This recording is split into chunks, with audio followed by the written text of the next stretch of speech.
Marcus Francis avait passé 21 ans à traquer des monstres qui portaient que des visages humains, des champs de mort de Bosnie aux tribunaux pour génocide au Rwanda. Il avait pisté des criminels de guerre à travers les continents, reconstituant des preuves à partir de fausses communes et de témoignages de témoins jusqu'à ce que la justice les rattrape. La Cour pénale internationale le connaissait comme leur enquêteur le plus efficace, méthodique, implacable et incorruptible. Ce qu'ils ignoraient, c'était comment ce travail l'avait changé. Il avait érodé tout ce qui était doux en lui, jusqu'à ce qu'il ne reste que le devoir. Sa fille Emma était l'exception. Elle était la seule partie de sa vie intacte face à l'obscurité qu'il avait vue, brillante et compatissante d'une manière qui rappelait à Marcus pourquoi son travail comptait. Quand elle lui avait présenté Alexander Everett 6 mois plus tôt, Marcus avait effectué les vérifications de routine qu'un père protecteur ferait, casier judiciaire vierge, MBA de Stanford. Travaillant dans l'empire de contrats de défense de son père, Harvey Everett Sr. valait 11 milliards, avait des contrats gouvernementaux couvrant 3 continents, assez de connexions politiques pour que les sénateurs rappellent dans l'heure. Marcus avait remarqué que le sourire d'Alexander n'atteignait jamais ses yeux, que son charme semblait répété. Mais Emma avait 28 ans, réussissait en tant qu'avocate d'entreprise, et elle semblait heureuse. Marcus avait donc gardé ses préoccupations pour lui, jouant le père gracieux lors des dîners où Alexander parlait de résultats trimestriels et de contrats de sécurité maritime tout en consultant son téléphone toutes les quelques minutes. L'appel était arrivé à 2h17 du matin un mardi de septembre. « Papa !» La voix d'Emma était épaisse, déformée. « J'ai besoin de toi ?» Marcus s'était habillé et avait pris sa voiture en 90 secondes, atteignant l'hôpital universitaire de Georgetown en 14 minutes. Il l'avait trouvé aux urgences. Son visage une toile de pourpre et de rouge, sa mâchoire visiblement déboîtée. Une infirmière documentait les blessures, tandis qu'un jeune résident expliquait la procédure pour fixer sa mâchoire. « Il a dit que je l'avais embarrassé », murmura Emma à travers ses dents cassées, lors de la fête d'anniversaire de son père. « J'ai ri au mauvais moment pendant le discours d'Harvey sur la domination maritime dans les marchés émergents. Alexander a dit que je l'avais fait paraître faible devant des partenaires d'affaires. » De retour à son appartement, sa voix se brisa. J'ai essayé de m'excuser, mais il n'arrêtait pas de frapper. Marcus sentit quelque chose d'ancien et de froid s'installer dans sa poitrine. La même sensation qu'en surplombant les fosses communes à Srebrenica, en écoutant les survivants décrire ce qui avait été fait à leur famille. Il tint la main d'Emma pendant qu'il fixait sa mâchoire, s'assura qu'elle avait le meilleur chirurgien buccal de la ville programmé pour le matin. Puis appela son avocat. Harvey Everett Sr. l'appela à 6h du matin. « Marcus ». Je comprends qu'il y a eu un incident regrettable. La voix d'Harvey portait la sympathie exercée d'un homme qui avait traversé des scandales auparavant.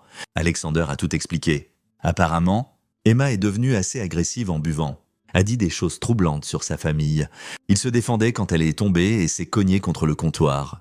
Nous avons des témoins qui peuvent attester de son comportement erratique à la fête. Marcus ne dit rien. La réputation de mon fils est impeccable. Poursuivit Harvey. Il est sur le point de conclure un contrat de 2 milliards avec le département de la Défense. Ce genre d'accusation, quel que soit son fondement, pourrait nuire non seulement à lui, mais aux intérêts de sécurité nationale. Je vous appelle par courtoisie, de pair à pair, si Emma présente des excuses publiques et confirme que c'était un accident. Nous couvrirons toutes les dépenses médicales et ferons un règlement généreux.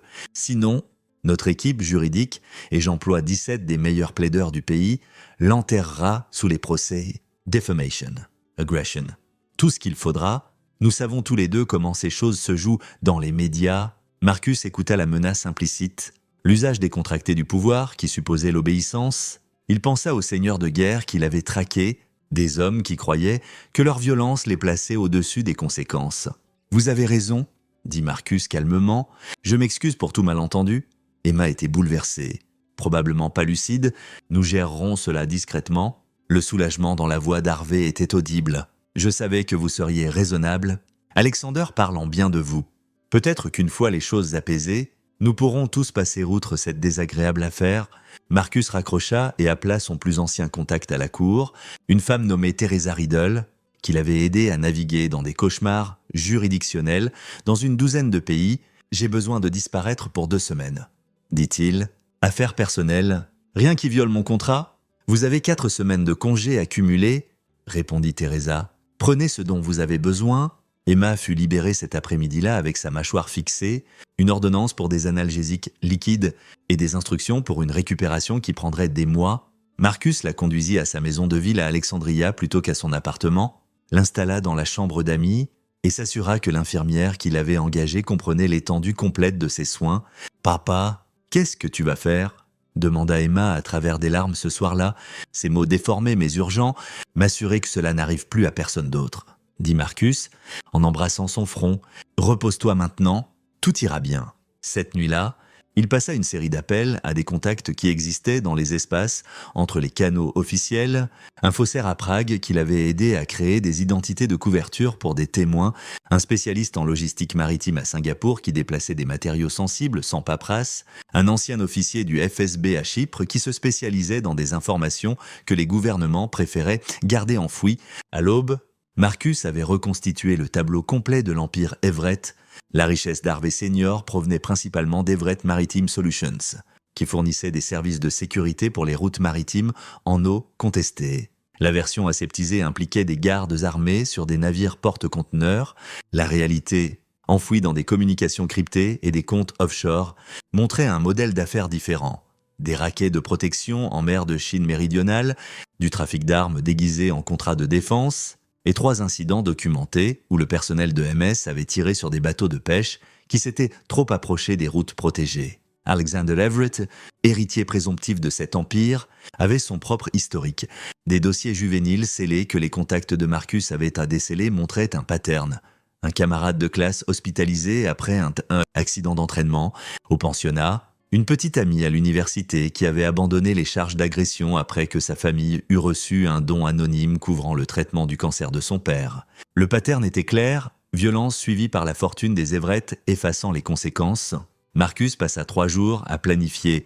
Les Everett possédaient une île privée dans les Caraïbes, 19 hectares de paradis développés appelés Sanctuary Point. Harvey y organisait une réunion de famille élargie pour célébrer son 65e anniversaire, 12 membres de la famille. 34 employés, y compris la sécurité, les chefs et les assistants personnels. Ils seraient isolés, célébrant la dynastie qu'Harvey avait bâtie, protégés du monde par l'argent et le pouvoir. La sécurité de l'île était impressionnante selon les normes conventionnelles.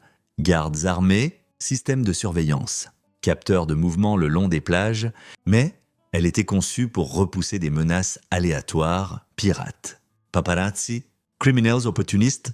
Elle n'était pas conçue pour arrêter quelqu'un avec le savoir-faire spécifique de Marcus. Il avait passé 2 décennies à apprendre à infiltrer des complexes où se cachaient des criminels de guerre, des endroits protégés par des soldats qui avaient commis des atrocités et avaient toutes les raisons de tuer les intrus.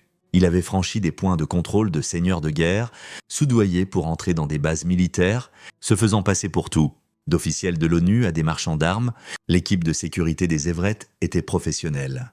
Mais elle n'avait jamais chassé des humains dans des jungles, ni extrait des témoins de zones de guerre actives. Marcus appela Harvey vendredi après-midi. « Je voulais vous remercier pour votre compréhension », dit-il, laissant la fatigue colorer sa voix. « Emma va mieux. Les médecins disent qu'elle se rétablira complètement. Je pense que vous avez raison. Nous devrions tous passer à autre chose. Je suis ravi de l'entendre, » répondit Harvey chaleureusement. Alexander se sent mal pour toute cette situation. Peut-être que quand Emma sera remise, ils pourront discuter correctement. Peut-être, acquiesça Marcus. Profitez de votre fête d'anniversaire. La famille est importante. Il raccrocha et termina ses bagages. L'équipement remplissait 3 valises étanches, matériel de surveillance, brouilleur de communication, outils spécialisés qu'il avait acquis au cours de 2 décennies de travail sur le terrain, rien qui semblerait inhabituel pour un consultant en sécurité privée voyageant vers une station balnéaire des Caraïbes pour des vacances. Le vol vers Saint-Martin dura 6 heures. Marcus loua un voilier auprès d'une compagnie qui ne posait pas de questions quand on payait en liquide, et passa le samedi à naviguer jusqu'à 1,5 km de Sanctuary Point, à travers des optiques à haute puissance. Il observa la famille Everett arriver par hélicoptère et yacht, Harvey et sa femme Constance, Alexander et ses 2 frères Darren et Julian, divers cousins et leurs conjoints, tous bronzés et riants, prêts à célébrer une nouvelle année de succès pour leur empire. Marcus attendit jusqu'à minuit, puis se glissa dans l'eau vêtu d'une combinaison noire, portant des sacs étanches. La nage dura 40 minutes. Il contourna les capteurs de mouvement en approchant par la côte rocheuse nord, où les capteurs avaient des lacunes qu'il avait apprises des schémas de construction obtenus par son contact des serveurs de la compagnie de sécurité. L'équipe de sécurité tournait selon des patterns prévisibles, des professionnels devenus complaisants en protégeant une famille qui ne faisait face à aucune menace réelle. Marcus se déplaça dans les ombres du complexe, comme il l'avait fait dans d'innombrables territoires hostiles, désactivant l'équipement de communication, plaçant des brouilleurs, transformant la forteresse de luxe des Everett en une chambre d'isolement. À 3 heures du matin, il avait cartographié la position de chaque garde, identifié la salle de contrôle où la surveillance était monitorée et localisé les membres de la famille dans leurs chambres respectives. Les quartiers du personnel étaient séparés, construits le long de la crête sud de l'île avec vue sur l'océan. Des hébergements luxueux pour les gens qui assuraient le confort des Everett. Marcus avait passé des années à développer une expertise spécifique pour faire disparaître les gens, pas en tuant, bien qu'il l'ait fait quand nécessaire en légitime défense, mais en créant des situations où les cibles devenaient des fantômes. Leur sort inconnu, leur corps jamais retrouvé, il avait appris des meilleurs, des criminels de guerre qui avaient perfectionné l'art de faire disparaître des populations, des techniques documentées dans les témoignages des tribunaux, des méthodes qu'il avait étudiées pour comprendre comment les prévenir. Maintenant, il utiliserait cette connaissance différemment. Le personnel fut le premier, séquentiellement et silencieusement, des sédatifs dans les réserves de café du matin, administrés en doses calculées pour assurer un sommeil profond. Mais rien de permanent. À mesure que chacun succombait, le chef principal préparant le petit déjeuner, les gardes sortant de leur quart de nuit, les assistants personnels préparant les activités du jour, Marcus les déplaça vers un emplacement qu'il avait préparé sur le côté est de l'île, une formation de grotte naturelle qui les garderait en sécurité et inconscients. À l'aube du dimanche, 34 personnes étaient sécurisées et respiraient régulièrement dans leur détention temporaire.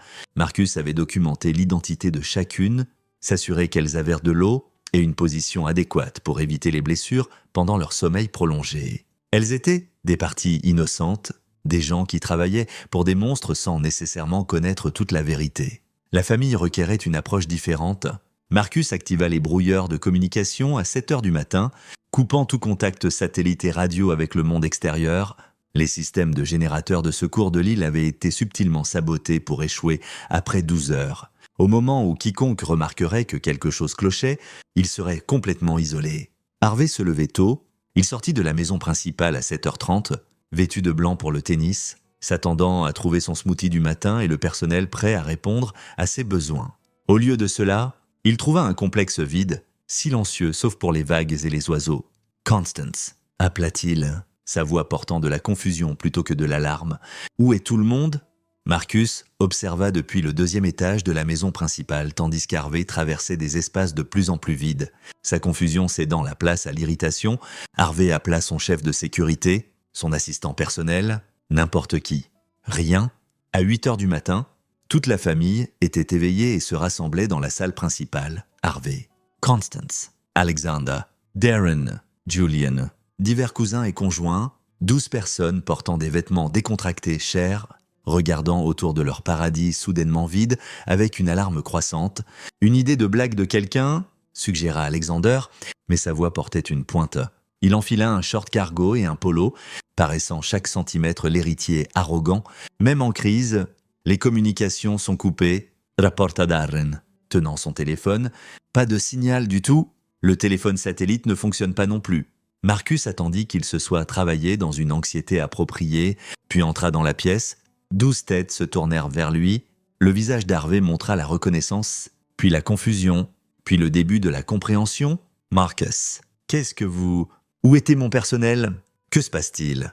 Votre personnel est en sécurité, dit Marcus calmement. Ils dorment confortablement dans un endroit où ils se réveilleront demain avec des maux de tête, mais sans dommages permanents. Ce n'est pas à propos d'eux. Alexander avança, le visage rougissant. C'est insensé. Vous ne pouvez pas juste... Je peux, interrompit Marcus.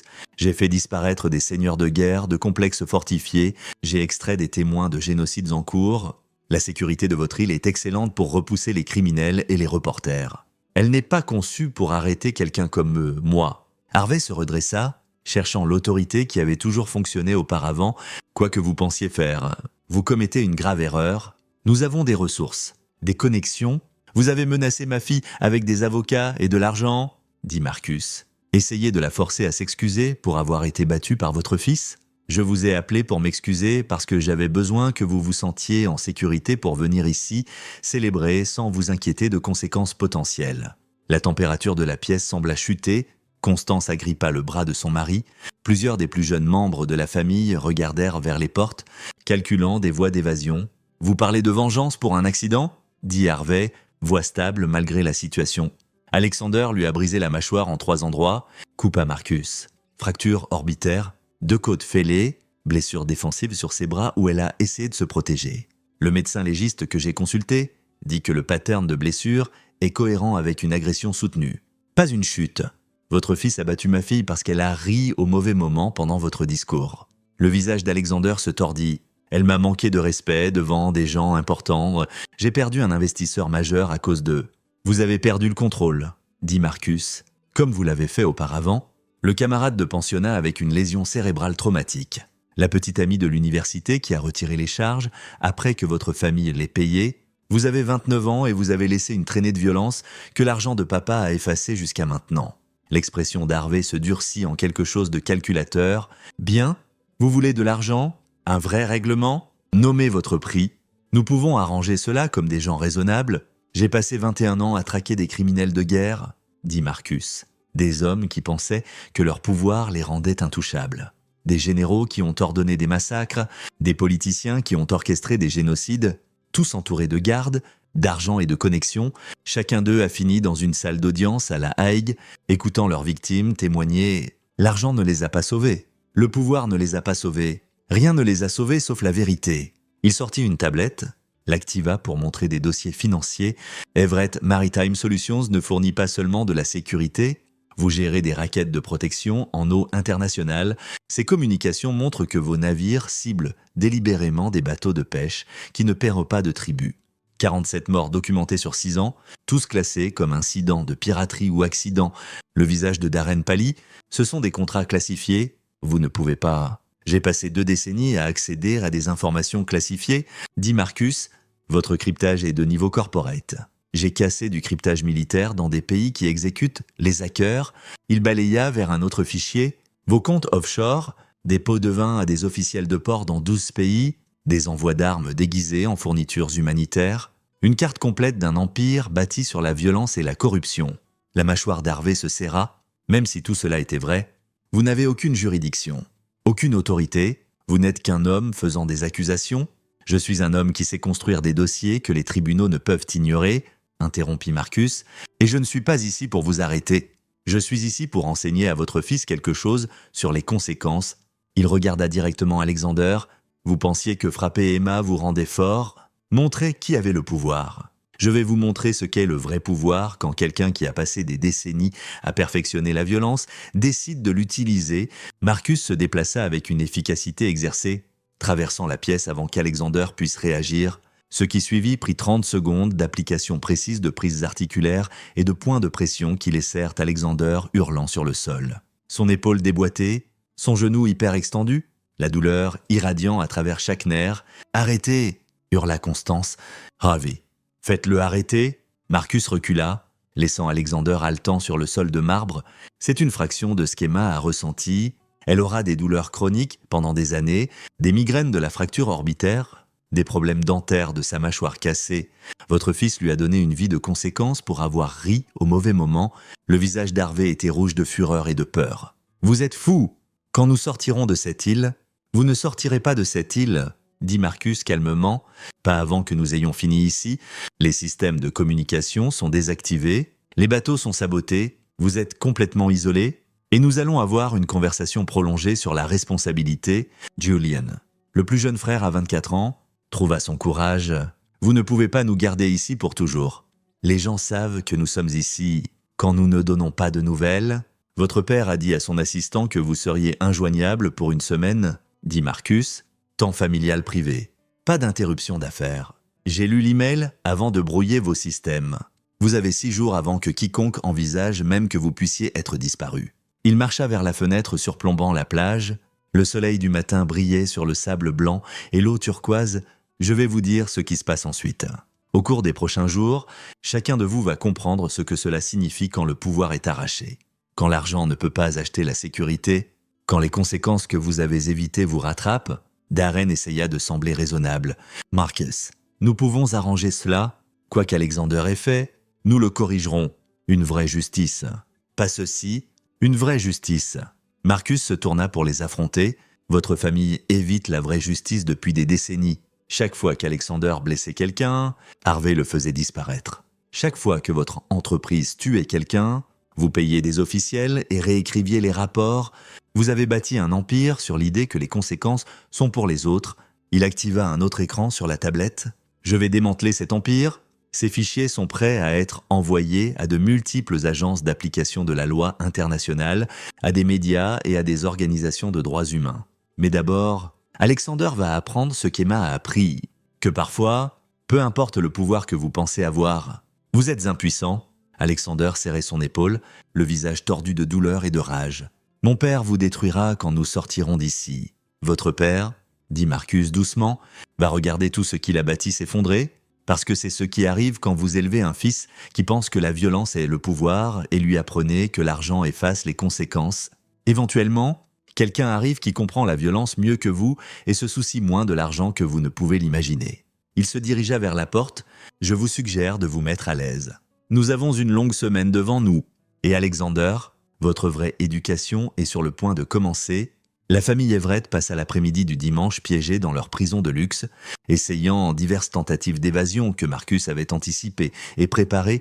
Darren essaya de réparer les communications satellites seulement pour découvrir que Marcus avait retiré des composants critiques. Julian et deux cousins tentèrent d'atteindre les bateaux, les trouvant désactivés avec des lignes de carburant coupées avec précision, des pièces de moteur manquantes, sabotées avec soin pour être irréparables avec les ressources disponibles. Le soir, Harvey avait arrêté d'émettre des menaces et avait commencé à calculer. Marcus observa à travers des caméras de surveillance qu'il avait installées, voyant les rouages du patriarche tourner alors qu'il essayait de comprendre quel levier pourrait fonctionner sur un homme immunisé à l'intimidation depuis des décennies.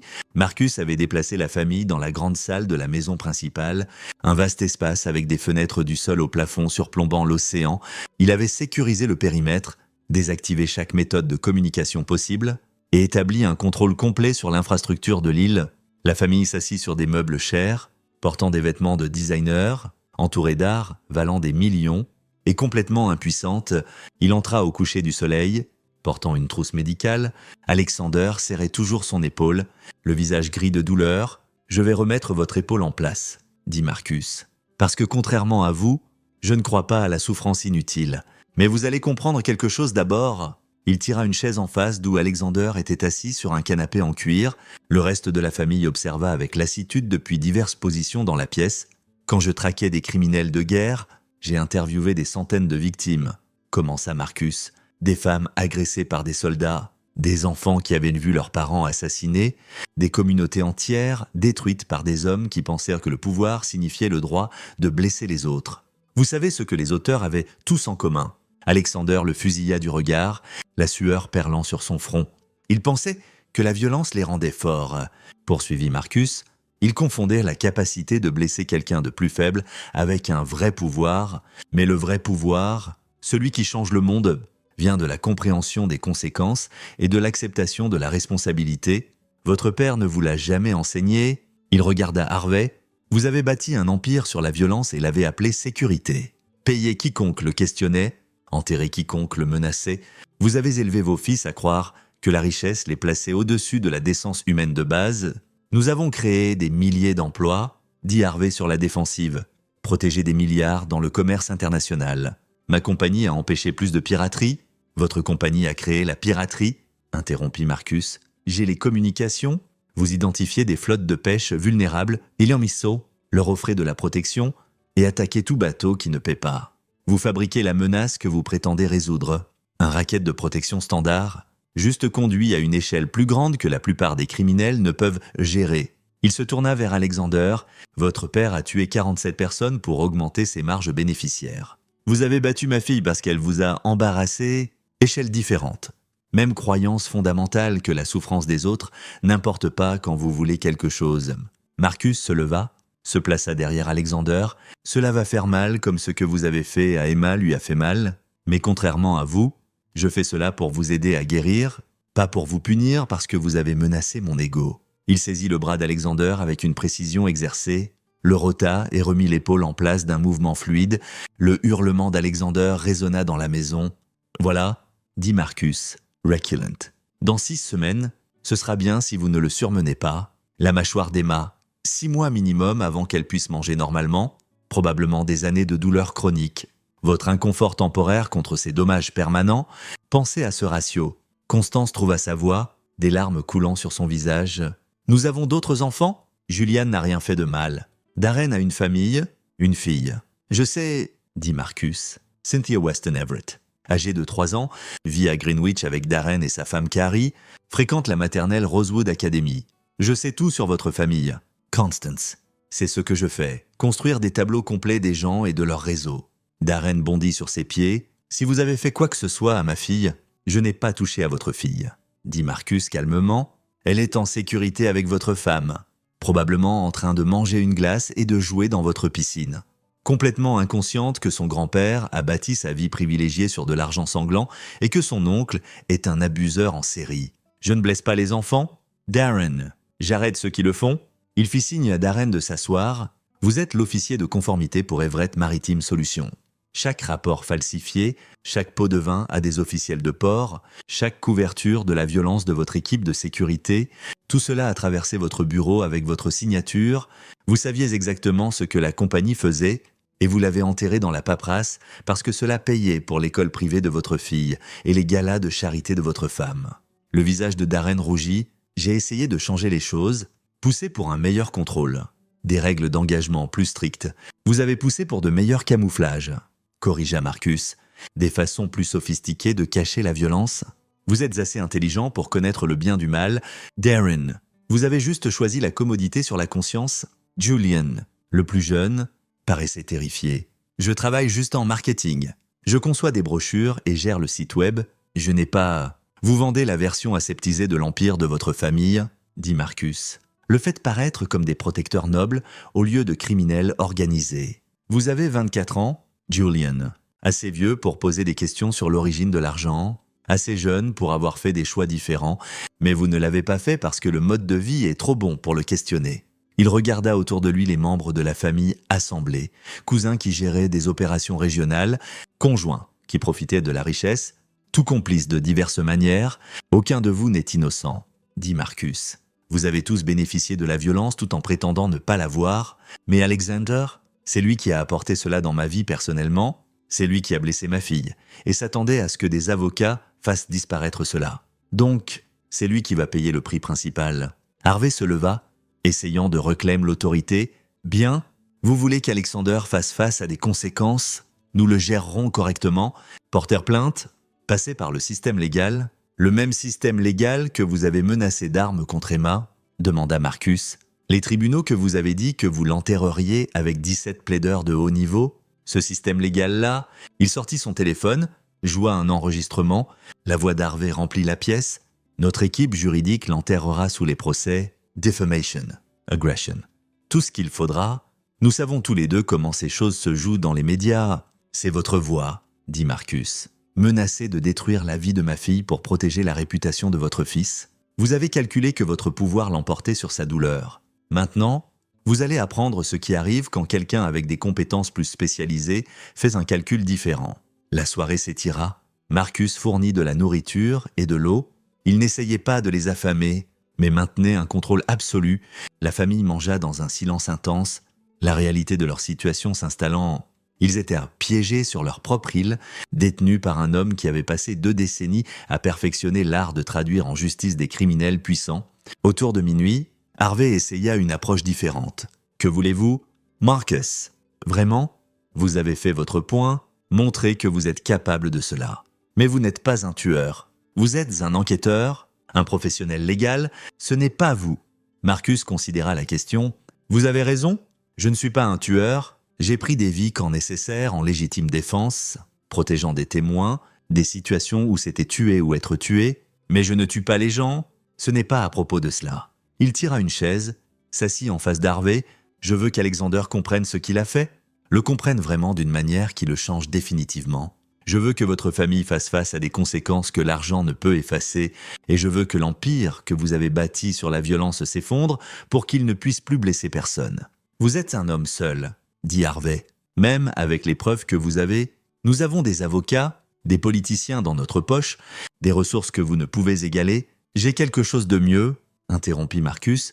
J'ai la vérité documentée de façon qui ne peuvent être niées, et j'ai le temps de m'assurer que tous ceux qui comptent la voient. Et vos avocats peuvent retarder, vos politiciens peuvent essayer de supprimer. Mais une fois que cette information est publique, l'Empire est fini. Il se pencha en avant. Voici ce qui va se passer au cours des prochains jours. Alexander va vivre une fraction de l'impuissance qu'Emma a ressentie. Vous allez tous vous asseoir avec la réalité de ce que votre famille a fait. Et à la fin, Alexander va s'excuser auprès d'Emma sincèrement, en comprenant ce qu'il a fait de mal, ou son éducation va devenir beaucoup plus intensive.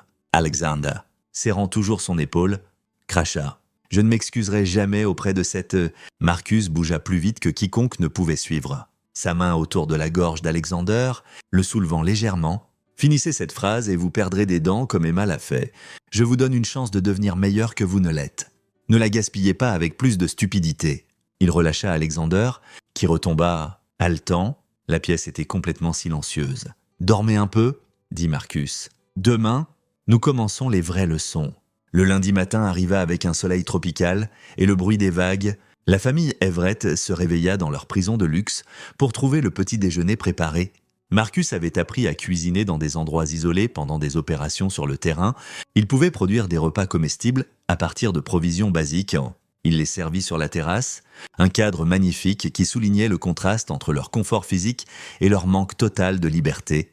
Harvey toucha à peine à sa nourriture. « Combien de temps prévoyez-vous de nous garder ici ?»« Jusqu'à ce qu'Alexander comprenne ce qu'il a fait, » répondit Marcus. « Ça pourrait être des jours, plus longtemps, ça dépend de la vitesse à laquelle il apprend. » Il se tourna vers Alexander. « Levez-vous » Alexander resta assis, la mâchoire serrée en défi. « Je ne suis pas votre dressé. » Marcus bougea de nouveau avec cette vitesse déconcertante, saisissant l'épaule blessée d'Alexander avec une pression précise qui envoya le jeune homme sur ses pieds avec un cri de douleur. « Leçon 2, dit Marcus calmement. Quand quelqu'un a un pouvoir complet sur vous, le défi n'est que de l'ego. Emma ne pouvait pas vous défier quand vous la battiez. Elle vous a supplié d'arrêter. Souvenez-vous de ce sentiment quand vous ne voulez pas coopérer. » Il guida Alexander vers la plage.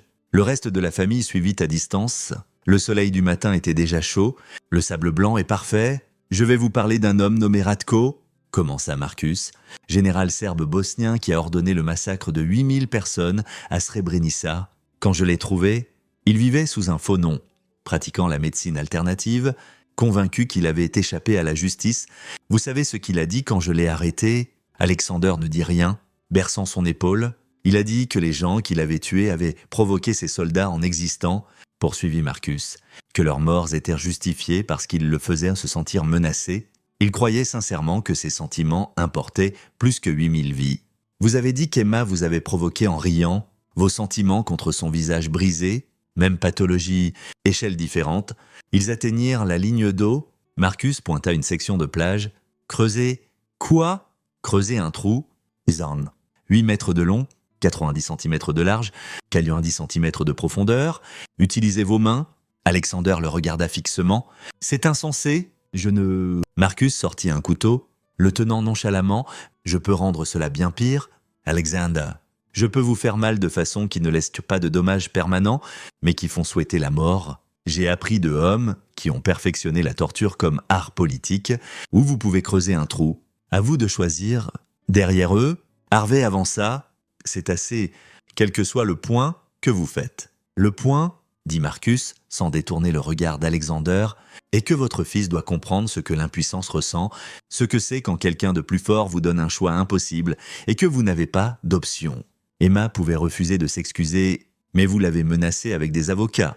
Maintenant, Alexander peut refuser de creuser, mais je le ferai regretter de ne pas avoir creusé. Alexander regarda son père, ne voyant aucun secours venir, et tomba à genoux dans le sable. Il commença à creuser avec ses mains, maladroit et douloureux avec son épaule blessée.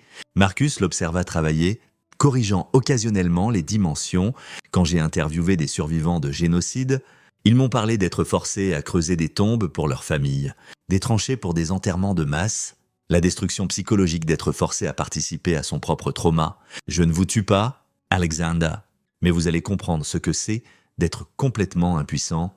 1 heure passa, les mains d'Alexander saignaient, le sable collé par la sueur et des larmes qu'il n'admettrait pas, le trou faisait peut-être 60 centimètres de profondeur. Les dimensions approximatives, son épaule blessée hurlait à chaque pelletée de sable. « S'il vous plaît » haleta-t-il enfin. « Je ne peux pas. » Emma a dit « S'il vous plaît » répondit Marcus. « Vous l'avez frappé plus fort. » Continuez à creuser.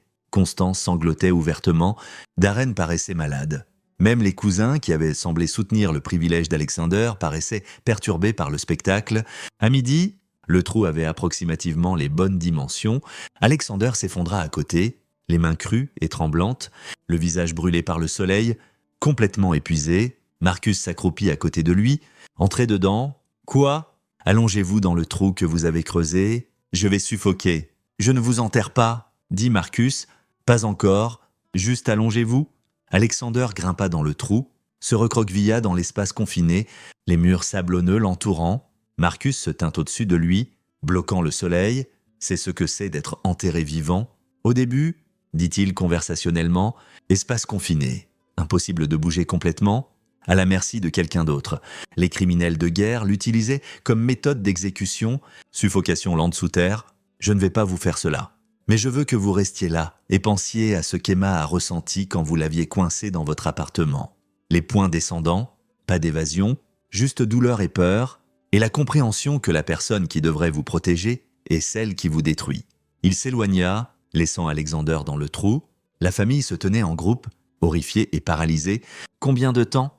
commença Juliane. « Jusqu'au coucher du soleil, » dit Marcus. « 6 heures. C'est inconfortable mais pas dangereux.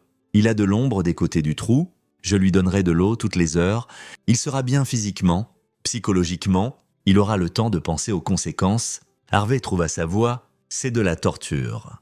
Vous n'êtes pas mieux que les criminels que vous avez traqués. » « Les criminels que j'ai traqués tuaient des gens, » interrompit Marcus. « Ils violaient, mutilaient, détruisaient des communautés entières. Je rends votre fils inconfortable pour lui enseigner que les actions ont des répercussions. Si vous ne voyez pas la différence, vous êtes encore plus moralement en faillite que je ne le pensais. » Il sortit sa tablette, montra à Harvey un fichier vidéo. « C'est la surveillance de l'immeuble d'Alexander la nuit où il a battu Emma. Vous voulez voir ce que votre fils a fait ? Vraiment le voir ?»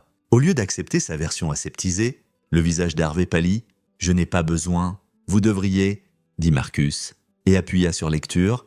Les images étaient claires. Emma et Alexander entrant dans son appartement, son langage corporel incertain, le sien rigide de colère. Puis ses mains jaillissant, saisissant ses cheveux, claquant son visage contre le mur, elle essayant de se protéger, ses poings brisant méthodiquement sa défense, la brutalité soutenue, la façon dont il n'arrêtait pas quand elle tombait, n'arrêtait pas quand elle suppliait, continuait juste à frapper jusqu'à ce qu'elle soit inconsciente sur son sol.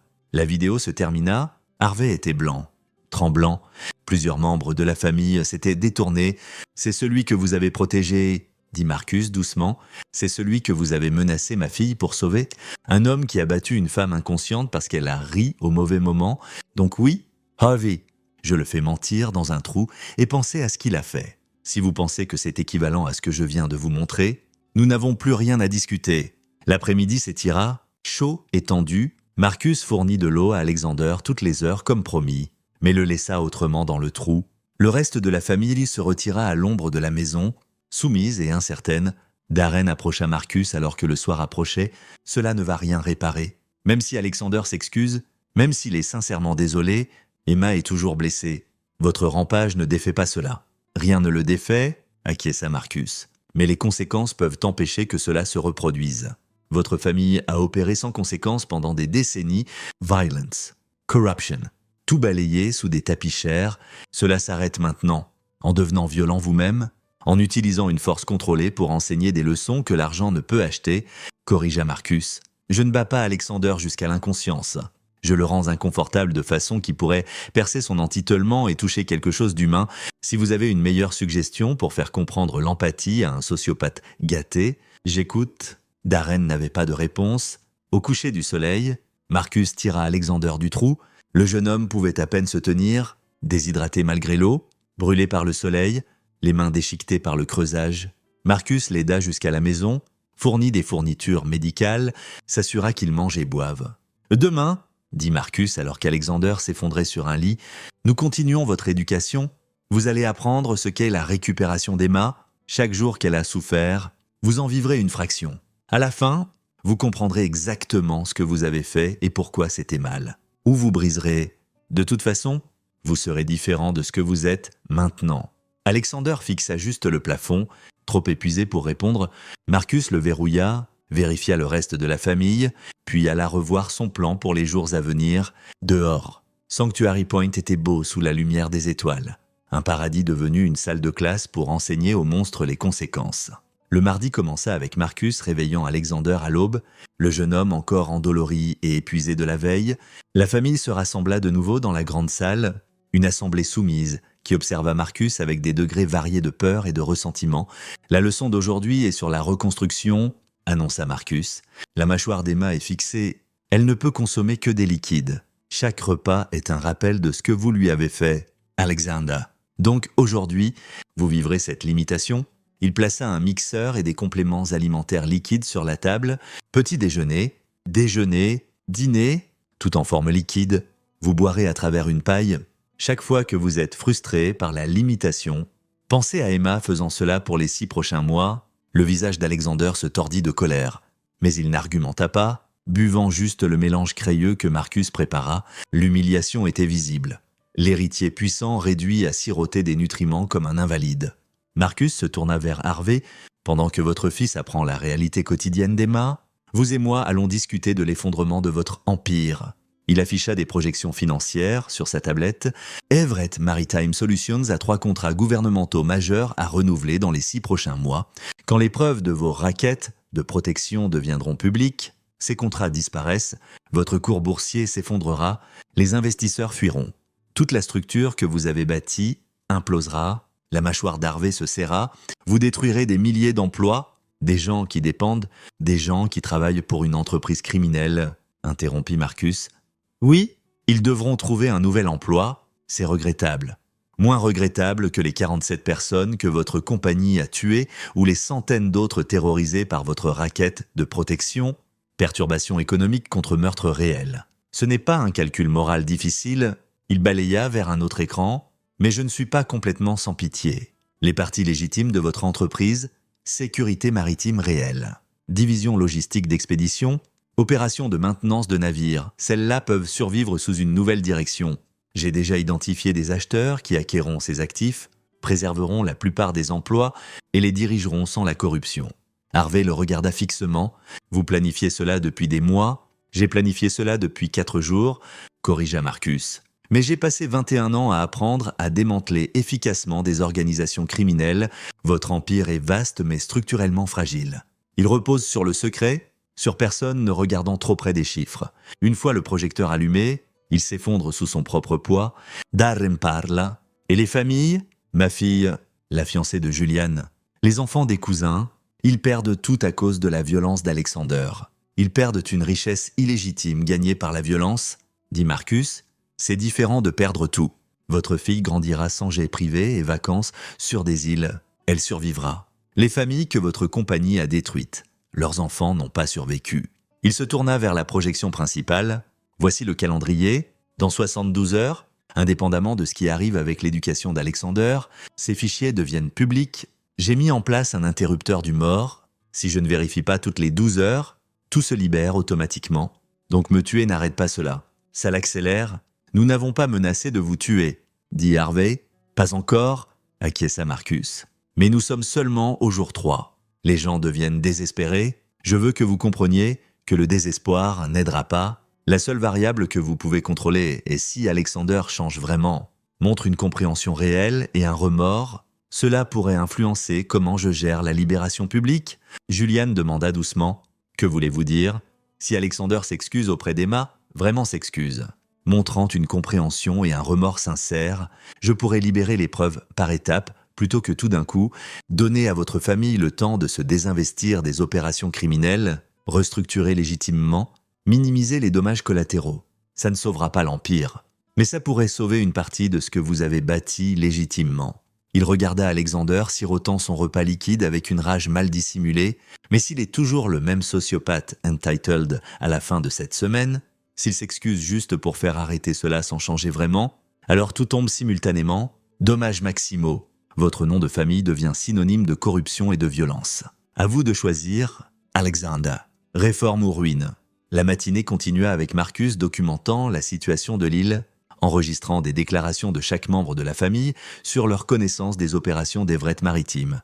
La plupart admirent des soupçons, des drapeaux rouges ignorés, choisir le confort sur la confrontation. Le pattern était clair. Une famille qui avait collectivement détourné le regard de la violence parce qu'elle payait trop bien. L'après-midi apporta une nouvelle leçon. Marcus mena Alexander à la salle de gym du complexe. Une installation de pointe valant des centaines de milliers. La récupération des mains inclut la physiothérapie, dit Marcus. Reconstruire la force dans sa mâchoire. Apprendre à manger normalement de nouveau. Gérer la douleur chronique. Votre récupération du creusage d'hier n'est rien en comparaison, mais nous allons l'étendre. Il conçut une routine d'entraînement qui poussait l'épaule blessée d'Alexander à ses limites sans causer de dommages permanents. Exercice qui maximisait la douleur tout en promouvant la guérison. Alexander lutta à travers eux, le visage tordu d'agonie, tandis que Marcus fournissait le même encouragement clinique qu'un physiothérapeute pourrait offrir. Respirer à travers. Instruicit Marcus, la douleur signifie que vous guérissez, devenez plus fort. Emma se dit cela pendant ses sessions de thérapie. Pensez si vous échangeriez votre inconfort temporaire contre ces dommages permanents. Le soir, Alexander tremblait d'épuisement et de douleur. À peine capable de lever les bras, Marcus fournit des relaxants musculaires et des analgésiques, des doses mesurées qui aidaient sans éliminer complètement l'inconfort. Vous apprenez ce que la récupération ressent, dit Marcus, comment elle domine votre journée. Chaque mouvement, un rappel de la blessure. Emma vivra avec cela pendant des mois, possiblement des années. Vous avez eu 2 jours, nous en avons plus à venir. Cette nuit-là, tandis que la famille dormait sous la surveillance de Marcus, il reçut un message sur son téléphone crypté. Teresa Riddle de la cour, vérifiant comme il s'y attendait qu'elle pourrait... Statot lisait son texte, gérant une affaire personnelle. Encore dans ma fenêtre de congé, pas de problème. La famille Everett a été signalée disparue ce matin. L'inquiétude grandit. Marcus sourit sombrement. Le monde extérieur remarquait « Ils vont bien. Retraite familiale prolongée. Problème de communication. Ils resurfaceront bientôt. Devrais-je m'inquiéter ? Seulement si vous pensez que j'ai oublié 21 ans de formation en procédure légale et droits humains ?» Il y eut une longue pause avant qu'elle réponde. « Ne fais rien qui me force à témoigner contre toi. Je ne le ferai pas. » promit Marcus, et il le pensait. Il marchait sur le fil du rasoir, utilisant des méthodes qui frôlaient l'illégal, mais s'arrêtait avant quoi que ce soit qui compromette vraiment son intégrité. Pression psychologique, inconfort contrôlé, confrontation forcée avec les conséquences, tout conçu pour éduquer plutôt que détruire. Le mercredi arriva avec une pluie tropicale. La première rupture dans le temps parfait, Marcus trouva cela approprié. La tempête dehors, correspondant à la tempête qu'il créait dans le monde soigneusement construit de la famille Everett, il rassembla tout le monde dans la grande salle de nouveau. Alexander pouvait à peine bouger, son corps une carte de douleur des exercices de la veille. Le régime liquide l'avait laissé affamé et irritable, les restrictions rongeant son psychisme entitled. « Aujourd'hui, nous parlons des autres victimes », annonça Marcus. Il afficha des fichiers sur sa tablette, des photographies de jeunes femmes. Rebecca Chin, Université de Stanford, 21 ans, a retiré les charges d'agression contre vous après que sa famille ait reçu un don anonyme de 200 000 $. Transféré d'école, suivi une thérapie pour TSPT, le visage d'Alexander pâlit. C'était, elle mentait, chercher de l'argent. Ses dossiers médicaux montrent des blessures cohérentes avec une agression, interrompit Marcus, ecchymosis, blessure défensive. Le rapport de police était détaillé avant que les avocats de votre famille le fassent disparaître. Ça sonne familier ? Il balaya vers une autre photo. Michelle Torres, pensionnat, 2050, lésion cérébrale traumatique après que vous l'ayez accidentellement frappée pendant un entraînement, sauf que des témoins ont dit que vous avez continué à frapper après qu'elle soit à terre, que les instructeurs ont dû vous tirer, les frais légaux de sa famille mystérieusement payés, charges abandonnées. J'avais 16 ans, protesta Alexander, un gamin. Les choses ont dégénéré. Vous étiez assez vieux pour comprendre que battre quelqu'un jusqu'à l'inconscience est mal, dit Marcus, mais vous avez appris que l'argent de papa répare tout. C'est la leçon que Harvey vous a enseignée. La violence n'a pas de conséquences si vous êtes assez riche. Harvey se leva. J'ai fait ce que n'importe quel père ferait. Protéger mon fils contre des accusations exagérées. Vous avez protégé un pattern de violence, coupa Marcus. Chaque fois, vous vous disiez que c'était un incident isolé, qu'Alexander s'en remettrait. Au lieu de cela, vous lui avez enseigné que blesser les gens est acceptable tant que vous pouvez les payer après. Vous avez créé le monstre qui a battu ma fille. La pièce tomba silencieuse, sauf pour la pluie tambourinant sur les fenêtres. Marcus se tourna vers Alexander. Chacune de ces femmes mérite des excuses, une reconnaissance réelle de ce que vous avez fait. Mais nous commencerons avec Emma, puisqu'elle est celle qui m'a amené ici. Vous allez lui écrire une lettre expliquant exactement ce que vous avez fait de mal et pourquoi. Pas d'excuses, pas de minimisation, pas de blâme sur elle pour vous avoir provoqué. Juste une responsabilité honnête. Il fournit du papier et un stylo. Commencez à écrire. Alexander fixa la page blanche, la mâchoire serrée. Je ne sais pas ce que vous voulez que je dise. La vérité, dit Marcus simplement, décrivez ce que vous lui avez fait. Expliquez pourquoi c'était mal. Reconnaître le mal causé, si vous ne pouvez pas le faire honnêtement, vous n'avez rien appris.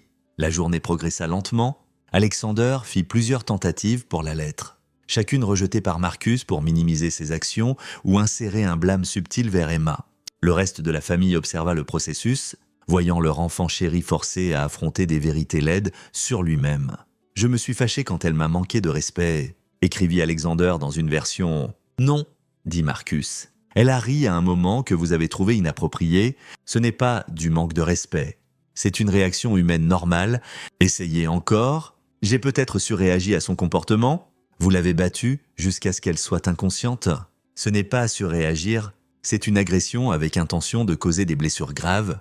Essayez encore. » Des heures passèrent. La lettre passa par 17 brouillons, chacun épluchant des couches de justification jusqu'à ce que quelque chose ressemblant à une responsabilité réelle commence à émerger. Pendant ce temps, Marcus travailla avec Darren sur la documentation des opérations légitimes versus criminelles d'Everett Maritime. L'officier de conformité savait où chaque corps était enterré. Métaphoriquement, et dans quelques cas littéralement, sous l'interrogatoire de Marcus, l'étendue complète de la corruption émergea.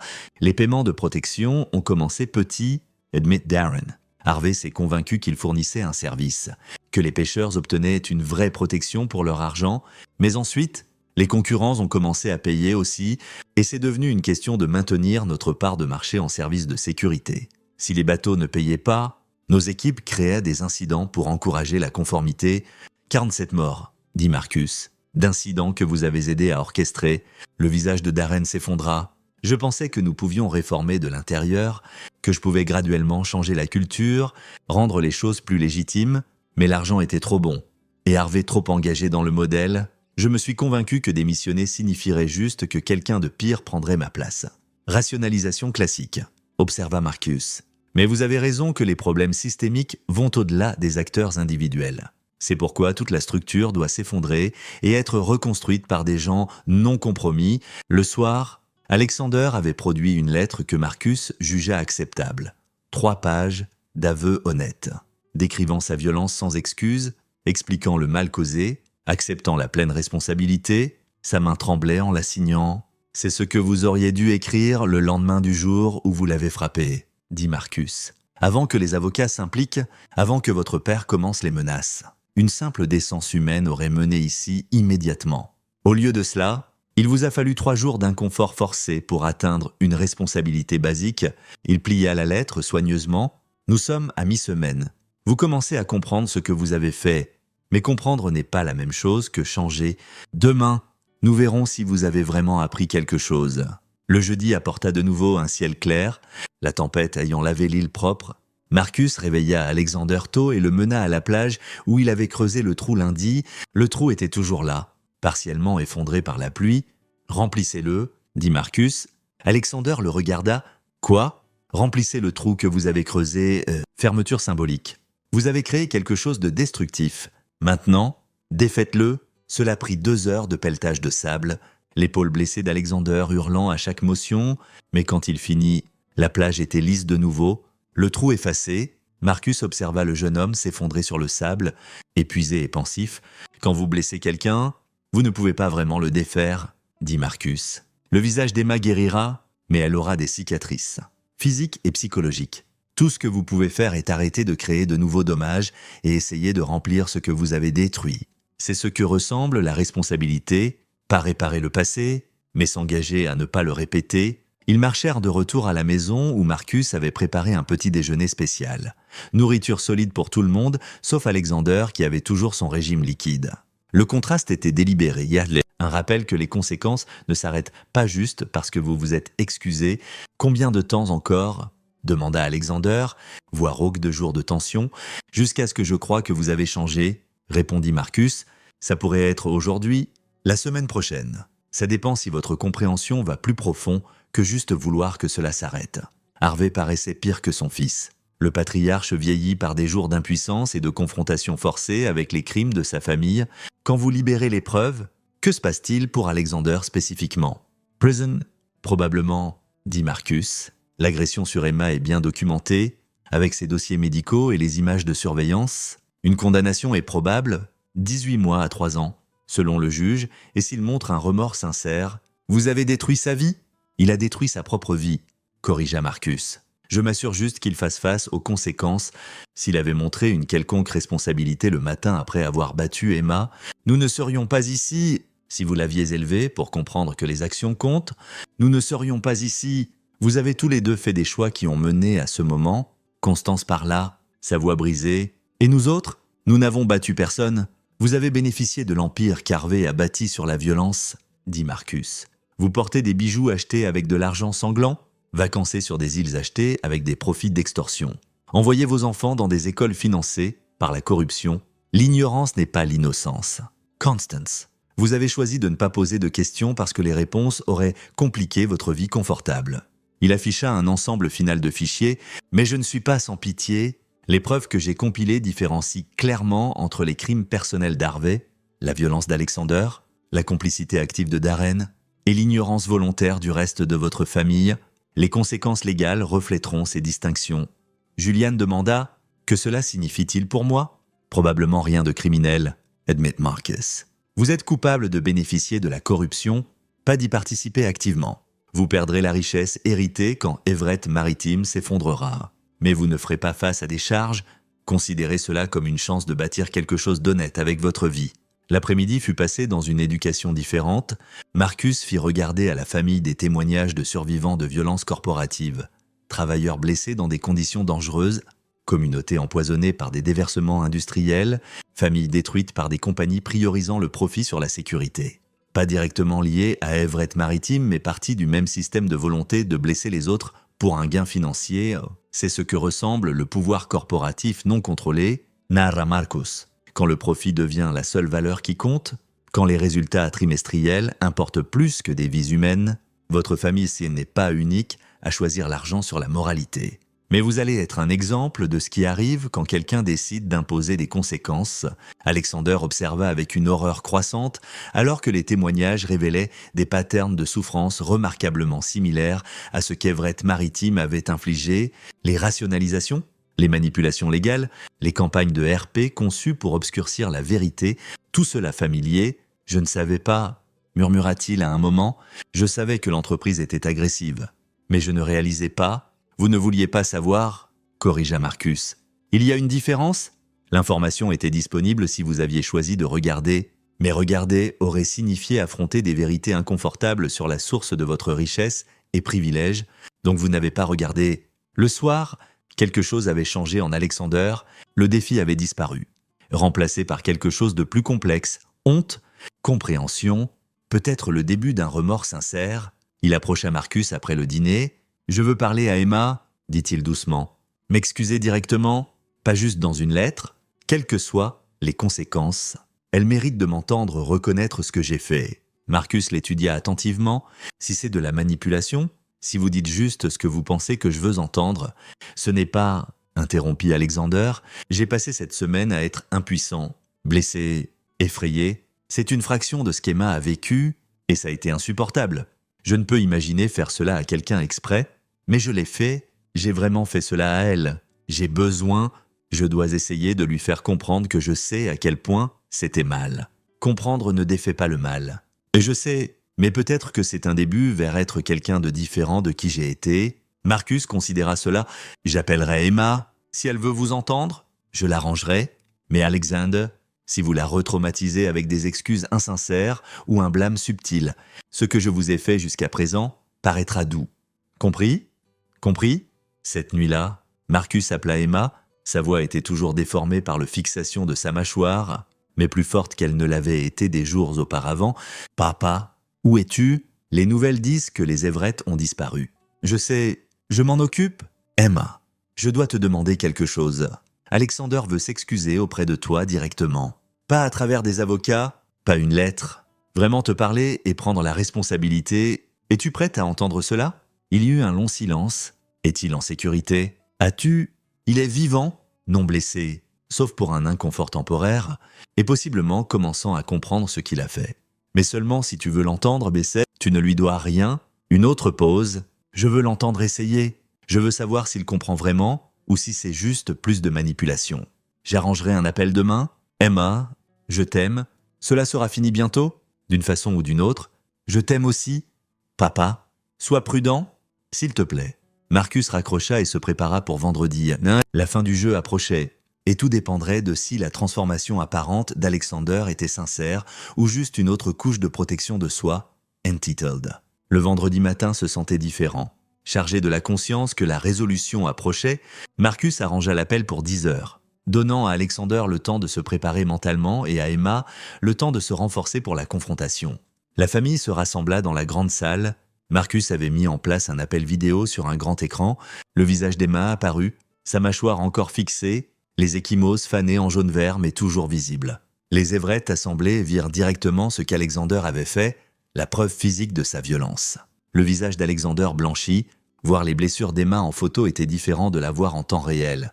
Voir comment elle luttait pour bouger sa mâchoire, comment la douleur flashait sur son visage avec certains mouvements. « Emma !» commença-t-il, voix tremblante. « Merci d'être prête à écouter. Je ne mérite... » Il s'arrêta, se reprit. « Non, pas de qualifier, pas de faire cela sur mes sentiments. » Il prit une respiration. « Je t'ai battu parce que tu as ri à un moment que j'ai trouvé inapproprié pendant le discours de mon père. Cette phrase est folle. La disproportion, la violence, le manque complet d'humanité basique dans ma réponse. Je ne peux l'expliquer d'aucune façon qui ne me fasse pas sonner comme un monstre parce que dans ce moment, j'étais un monstre. » Emma observa silencieusement, son expression indéchiffrable. « J'ai passé cette semaine à être forcé de me sentir impuissant et effrayant. » Poursuivit Alexander. « Ton père, Marcus, m'a montré une fraction de ce que je t'ai fait traverser. Et Emma, ça a été la pire semaine de ma vie. La peur, la douleur, le manque complet de contrôle. Et je ne l'ai vécu que pour des jours. Tu as vécu avec cela pendant des semaines et tu vivras avec les conséquences pendant des mois ou des années. » Des larmes coulaient sur son visage maintenant. Je me suis dit que tu m'avais manqué de respect, que tu m'avais fait paraître faible devant des gens importants. Je me suis convaincu que ton comportement justifiait ma colère. Mais la vérité est que j'étais embarrassé et que j'avais le pouvoir de te blesser. Et j'ai choisi d'utiliser ce pouvoir. J'ai choisi la violence parce que j'ai toujours été autorisé à choisir la violence. Mon père a payé mes victimes précédentes. J'ai appris que les conséquences arrivaient aux autres. Harvey tressaillit mais ne dit rien. « Je suis désolé, » dit Alexander, voix se brisant. « Ce mot est inadéquat. Je suis désolé d'avoir brisé ta mâchoire. Tes côtes, pour la douleur et la peur et le trauma. Je suis désolé d'avoir ensuite essayé de te blâmer pour ce que j'ai fait. Je suis désolé d'avoir fait menacer par mon père avec des avocats pour te forcer à t'excuser quand je suis le seul qui devrait s'excuser. Je suis désolé pour chaque moment de souffrance que j'ai causé et pour avoir pensé que je pouvais le faire disparaître avec de l'argent et des menaces légales. » Il pausa, rassemblant du courage. « Je ne peux réparer ce que j'ai brisé. Ton visage guérira, mais tu auras des cicatrices. Tu auras de la douleur, tu auras des cauchemars, tu auras de la peur. Tout cela est de ma faute? Pas la tienne. La mienne. Et je passerai le temps qu'il me reste à essayer de devenir quelqu'un de différent de qui j'étais quand je t'ai blessé. » La pièce était silencieuse, sauf pour des sanglots étouffés. Constance sanglotait ouvertement. Darren paraissait hanté. Même les cousins, qui avaient été en grande partie périphériques au crime de la famille, semblaient émus par l'aveu brut. Emma fixa Alexander pendant un long moment. Quand elle parla, ses mots étaient déformés par la fixation, mais clairs en intention. « Je ne te pardonne pas. Peut-être un jour je le ferai. Mais pas maintenant. Le trauma est trop frais. La peur trop réelle.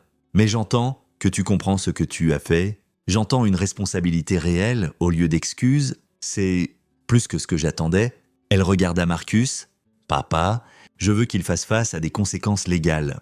Des vraies, pas achetées ou rejetées. Il doit comprendre que la responsabilité n'est pas juste des mots. »« D'accord, » dit Marcus. « Alexander, êtes-vous prêt à vous rendre? Plaider coupable? Accepter toute sentence que le tribunal détermine ?» Alexander hocha la tête. « Oui, je ferai ce qu'Emma veut, ce qui rend cela juste, autant que possible, et les preuves sur Everett Maritime. » demanda Emma. « Les gens que sa famille a blessés ?» Marcus afficha ses fichiers. « Je libère tout aux forces de l'ordre et aux médias dans les prochaines 24 heures. L'Empire s'effondre, les éléments criminels sont poursuivis, et espérons que certaines victimes obtiennent justice. » Emma hocha lentement la tête. « Bien, ils le méritent. Tous ?» L'appel se termina. Le visage d'Emma disparut de l'écran, laissant les Everett s'asseoir avec le poids de tout ce qu'ils avaient entendu et fait. Harvey parla en premier. « Vous avez eu ce que vous vouliez ? La confession de mon fils. Notre empire détruit. Pouvons-nous rentrer maintenant ? » « Presque, » dit Marcus. « Il y a une leçon finale. » Il sortit son téléphone, passa un appel. « Vous pouvez les amener maintenant. » 5 minutes plus tard, le personnel de l'île commença à émerger de la grotte où ils avaient été sédatés et détenus. 34 personnes. Groggy et confuses mais indemnes, trébuchant vers le complexe, ils étaient inconscients tout ce temps, demanda Julian, horrifié. Sommeil médicalement induit, confirma Marcus. Surveillés, sûrs, mais complètement inconscients. Quand ils se réveilleront pleinement, ils se souviendront d'être arrivés sur l'île et puis rien jusqu'à maintenant. Une semaine perdue volée d'eux, il se tourna vers Harvey. C'est ce que vous avez fait aux familles des 47 personnes que votre compagnie a tuées. Vous avez volé leur futur, effacé leur présence du monde. Ces membres du personnel ont perdu une semaine. Ces familles ont perdu tout. Sentez la différence. Le personnel était vérifié avec les fournitures médicales que Marcus avait arrangées. Se réveillant pleinement et commençant à poser des questions, Marcus avait préparé une histoire de couverture, fuite de monoxyde de carbone, des générateurs défectueux, tout le monde évacué et sédaté pour sécurité, les Everett restant derrière pour monitorer la situation. C'était mince, mais cela tiendrait assez longtemps. Demain après-midi, tout le monde sera de retour sur le continent, annonça Marcus. Le personnel aura ses propres histoires, la famille rentrera pour affronter l'effondrement de votre empire. Alexander se rendra à la police et je m'assurerai qu'Emma obtienne la justice qu'elle mérite. Il regarda autour des Everett assemblés. Cette semaine était sur l'enseignement des conséquences. Pas juste à Alexander, bien qu'il ait été l'élève principal. Vous aviez tous besoin de comprendre que la richesse ne vous rend pas immun à la justice, que la violence crée des dettes qui doivent être payées, que le pouvoir utilisé sans conscience rencontre éventuellement un plus grand pouvoir utilisé avec un but. Constance trouva sa voix. Que vous arrive-t-il ?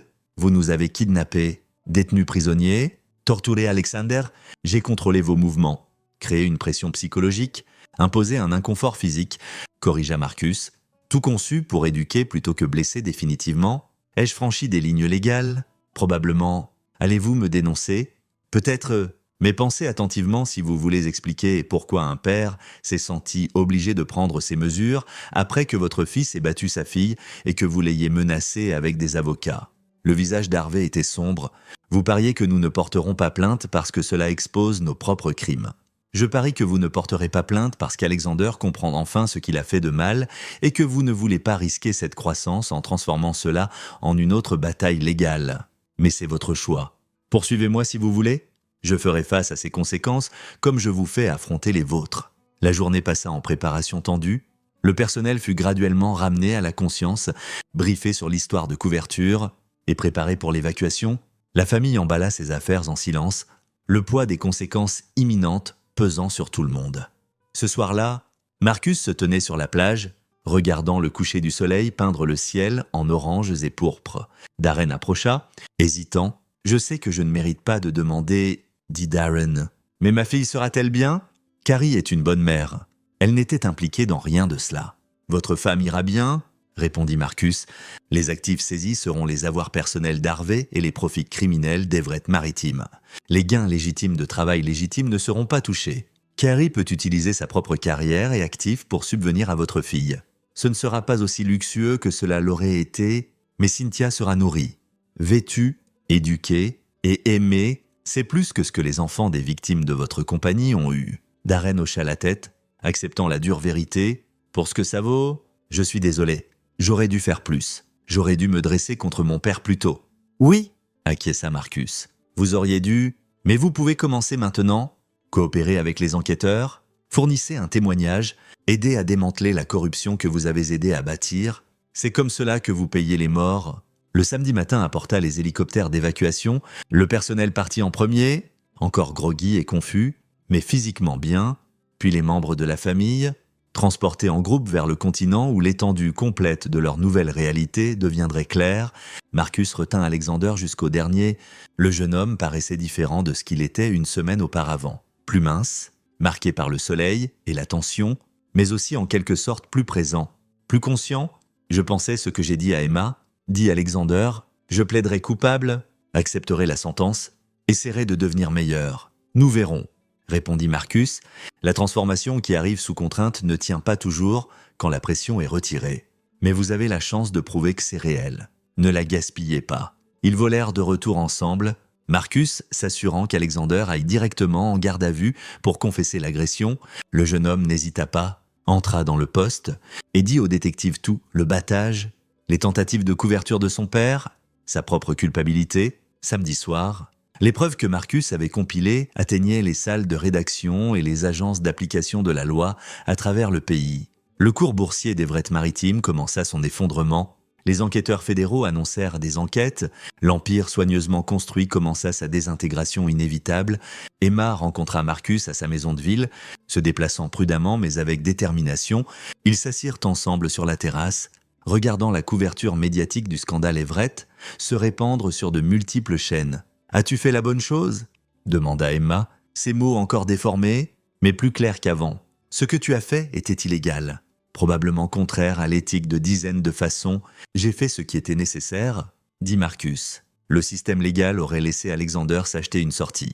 Laisser les Everett continuer leur corruption avec peut-être une amende et de la mauvaise publicité. J'ai fait en sorte que des conséquences arrivent vraiment.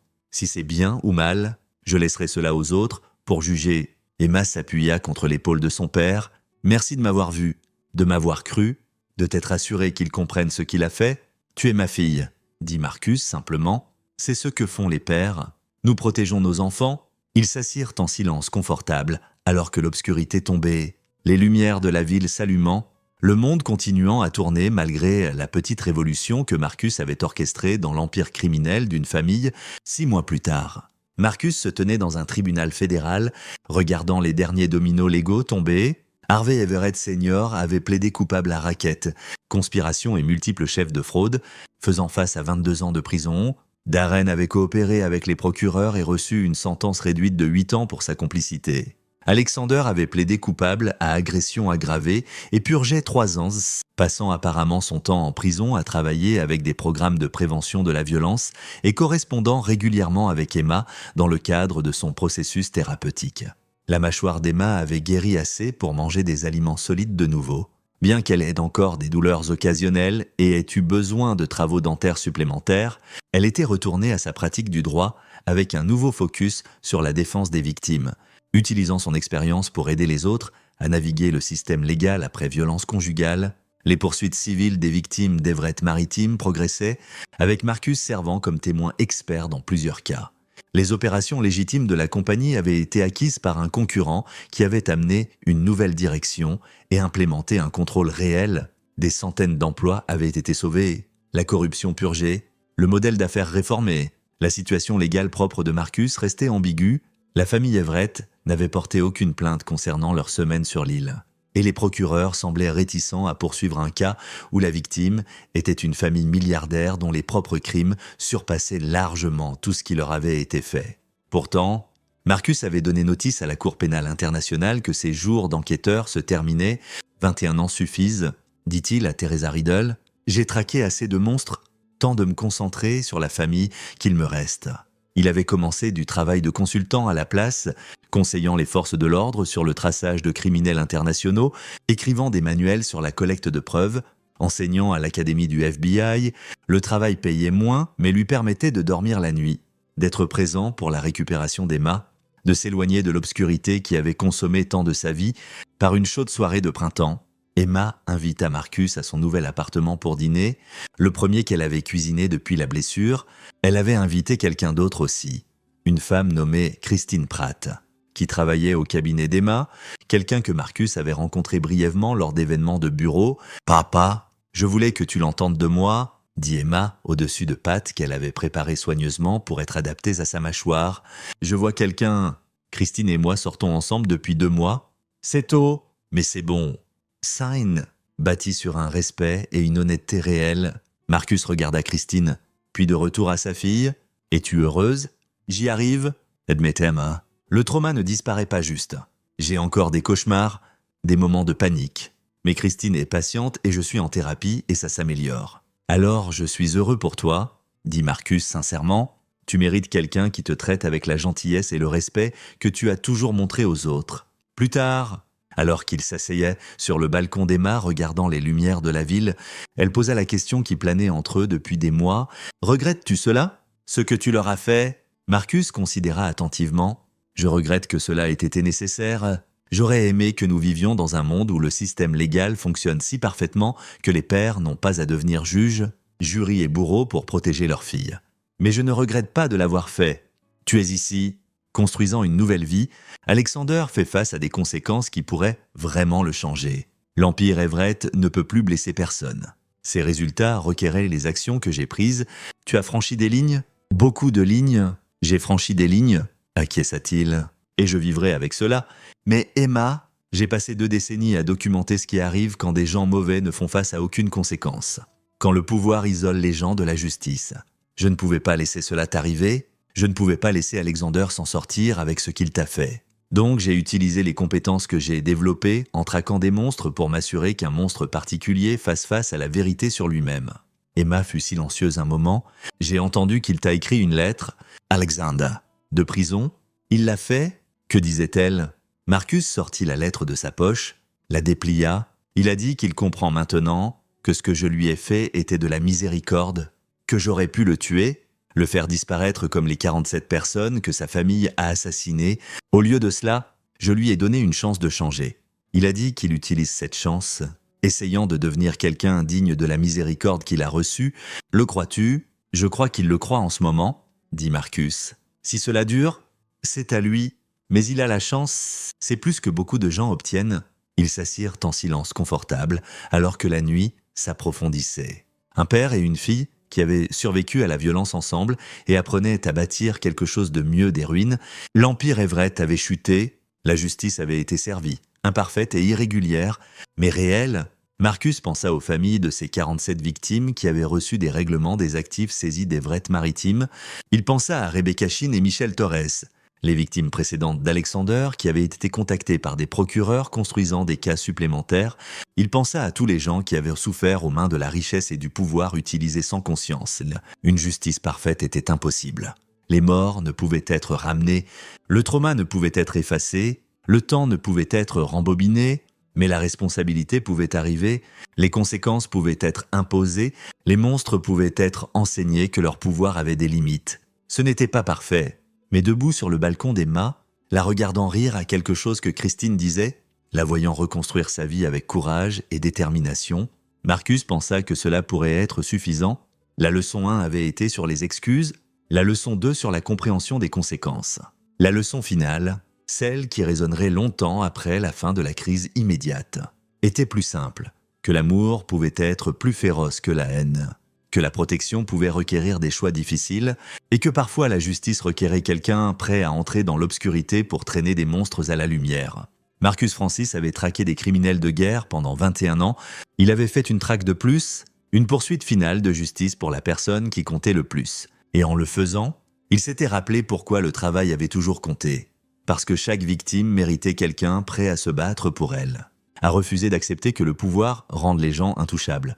La ville scintillait en dessous d'eux, pleine d'histoires, de violence et de récupération, de pouvoir et de justice, de crimes et de conséquences. Marcus avait ajouté sa propre histoire à cette collection imparfaite, moralement complexe, mais finalement menée par l'impulsion humaine la plus fondamentale, protéger ceux qu'on aime. « Je t'aime, papa », dit Emma, brisant ses pensées. « Je t'aime aussi », répondit Marcus. « Toujours Et cela, en fin de compte, était la seule leçon qui comptait vraiment.